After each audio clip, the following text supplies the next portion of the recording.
Hello friends, welcome to the new episode of इवेनिया my name is Jeet. तो आज हम बात करने वाले हैं स्कूल फ्रेंड्स सीजन 2 के बारे में। तो देखिए, ये एक ऐसी सीरीज है जिसको रिव्यू करना बहुत ज़्यादा मुश्किल है। अब मैं ऐसा क्यों कह रहा हूँ, लेट मी एक्सप्लेन। तो देखिए, ये अमेजॉन एमएक्स प्लेयर की एक सीरीज है और अमेजॉन एमएक्स प्लेयर पे एक सीरीज अवेलेबल है इसी जॉनरा के ऊपर, that is called crush. Okay, अब उसका सेकंड सीजन, थर्ड सीजन और फोर्थ सीजन मैंने ऑलरेडी रिव्यू करके रखा है, वो आप चाहे तो चेकआउट कर सकते हैं। Anyway, coming to the point. तो देखिए, अगर क्रश सीरीज और इस सीरीज के अंदर अगर मैं जॉनरा वाइज अगर दोनों सीरीज को देखूँ तो जॉनराज आर सेम। ओके, दोनों के जॉनरा सेम है, दोनों में स्कूल लाइफ को रिप्रेजेंट किया गया है। बट डिफरेंस दोनों सीरीज में ये है कि इस सीरीज में स्कूल लाइफ को एक रोस्टिंग की तरह दिखाया गया है। ओके, मतलब this series is kind of a spoof of school life. Okay, अब वो सीजन 1 की अगर मैं बात करूँ तो वो स्पूफ मतलब वो जो प्रेजेंटेशन था, जहाँ जिस तरीके से कॉमेडीज एक्सेट्रा यूज किए गए थे, वो मुझे पर्सनली पसंद नहीं आता, इसलिए मैंने उसका रिव्यू भी नहीं किया था। ओके, और सेकेंड सीजन देखने के लिए मैं बहुत ही मतलब लीस्ट इंटरेस्टेड था, मुझे बिल्कुल भी मतलब एक्सपेक्टेशंस ही नहीं थे सीरीज देखने से पहले। ओके, और इस सीरीज को अभी मैंने बिंज वॉच किया, मेरा सारा दिन चला गया। तो अब मेरा एक्सपीरियंस अगर मैं शेयर करूँ तो लेट मी टेल यू कि सीरीज ने मतलब मुझे कम से कम बहुत ज़्यादा सेटिस्फाई किया, और सीजन 1 से तो सीजन 2 काफ़ी ज़्यादा बेटर है। वो कैसे है मैं आपको एक्सप्लेन करने की कोशिश करता हूँ।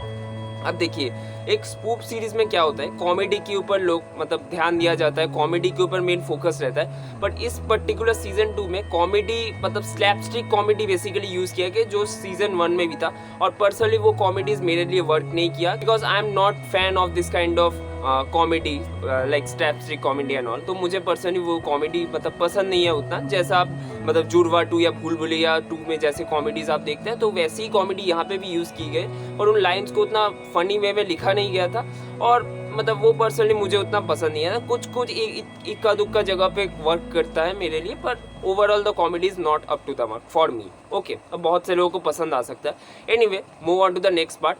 तो यहाँ पे एक और चीज़ जो ऐड किया गया है कि जो सीजन 1 में उतना नहीं था, कि यहाँ पे इमोशंस के ऊपर बहुत ज़्यादा फोकस किया गया है। और जो मेन जो यहाँ पे जो फ्रेंड्स का ग्रुप है स्कूल में, जिन मतलब मेन जो कैरेक्टर्स है, उन ग्रुप्स के एक एक कैरेक्टर्स के ऊपर बहुत ज़्यादा इमोशनली फोकस किया गया, जो कि मुझे बहुत ज़्यादा अच्छा लगा। और वहाँ पे राइटिंग बहुत अच्छी हुई है। ओके, अब यहाँ पे जिस तरीके से स्कूल लाइफ को दिखाया गया है, वो आपने क्रश सीरीज में भी थोड़ा बहुत देखा होगा। क्रश सीरीज के कुछ प्लॉट पॉइंट्स भी यहाँ पे यूज किए गए, जैसे वहाँ पे एक सेकेंड सीजन में कॉम्पिटिशन का पार्ट था। ओके, एक रेपुटेशन का पार्ट था स्कूल का, तो वो एंगल यहाँ पे भी आपको देखने मिलेगा, जो कि मुझे अच्छा लगा। और यहाँ पे जो मेन जो कैरेक्टर्स है, अनिर्बाण और स्तुति, दोनों के बीच में जो रिलेशनशिप, जो लव ट्रैक दिखाएगा, वो भी बहुत ज़्यादा अच्छा लगेगा आपको। और बाकी जो मतलब क्या बोले, लाइक कुछ जो चीज़ें हैं जो मतलब मैसेज देने की कोशिश की गई है ओवरऑल सीरीज के अंदर, मतलब कॉमेडी के थ्रू से ही वो मैसेज देने की कोशिश की गई है। जैसे कुछ लोगों के जैसे हाइट्स छोटे रहते हैं, उनको हम रिजेक्ट कर देते हैं। ये जो मतलब काइंड ऑफ रेसिज्म या फिर ये जो डिस्क्रिमिनेशन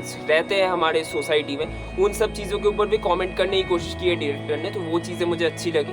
अब नेगेटिव पॉइंट्स की बात करो तो एक तो मैंने बोल ही दिया कि कॉमेडी पार्ट मुझे अच्छा नहीं लगा। और सेकेंड जो चीज़ मुझे प्रॉब्लमेटिक लगी, वो है कि यहाँ पे एक लेस्बियन का एंगल रखा गया है काइंड ऑफ। ओके, जो कि मुझे अच्छा नहीं लगा, मुझे फोर्स फिट लग रहा था। वो पता नहीं क्यों, मतलब ये मैंने तुझ पे मैं फिदा सीजन 2 के टाइम में भी बोला था कि पता नहीं ओटीटी वालों का कोई डील है या फिर बायसनेस, आई डोंट नो, कि हर एक सीरीज के अंदर ये जो मतलब सब्जेक्ट है वो घुसाए जा रहे हैं, आई डोंट नो। मतलब मुझे तो बहुत ही ज़्यादा इलॉजिकल लगा वो पार्ट, और ज़बरदस्ती का जैसे फोर्स फिट कर दिया गया सीरीज में, ऐसा फील हुआ।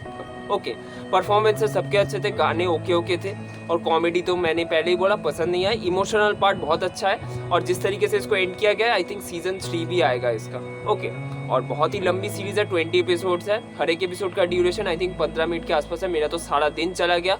और आप चाहे तो ये सीरीज देख सकते हैं, अगर आपने सीजन 1 नहीं देखा है तो भी आप सीजन 2 देख सकते हैं, क्योंकि सीजन 1 में उतना कुछ मतलब यहाँ पे स्टोरी ड्रिवन तो कुछ है नहीं। ओके, और कैरेक्टर्स के साथ आपको अगर इमोशनली फील हो रहा है तो definitely I can suggest you to watch the season 1 at first, then you can watch the season 2। Okay, तो मुझे सीजन 2 तो सीजन 1 से काफ़ी बेटर लगा, but it is not a great series, it is not an outstanding series, but not bad at all. Okay, that is my overall point of view. तो मैं इस series को मतलब स्कूल फ्रेंड्स सीजन 2 को मैं particularly rating दूंगा 7 out of 10 stars. तो अगर आपने ये सीरीज़ देखी है तो आप कमेंट करके हमें ज़रूर बताइए आपको कैसी लगी, और अगर ये वीडियो आपको थोड़ा सा ही पसंद आया तो लाइक और शेयर कर दीजिएगा। Thank you so much for watching this video. Bye bye.